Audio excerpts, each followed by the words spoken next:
സ്വർണം വാങ്ങാൻ ചെല്ലുമ്പോൾ എല്ലാ ജ്വല്ലറികളിലും അന്നത്തെ സ്വർണ്ണവില കൃത്യമായി പ്രദർശിപ്പിക്കുകയും അതിനെപ്പറ്റി ആളുകൾക്ക് കൃത്യമായ വിവരങ്ങൾ നൽകുകയും ചെയ്യാറുണ്ട്.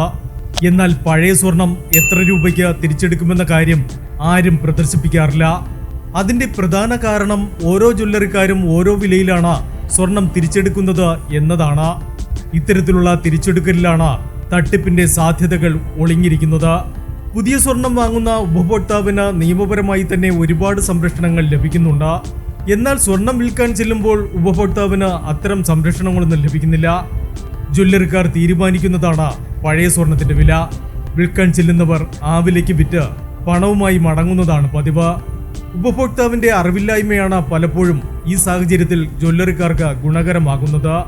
പലപ്പോഴും സ്വർണത്തിന്റെ ശുദ്ധിയുടെ പേരിലും മറ്റ് വിവിധ കാരണങ്ങളാലുള്ള അളവ് കുറച്ചു കാട്ടലും ഒക്കെ നടക്കാറുണ്ട്.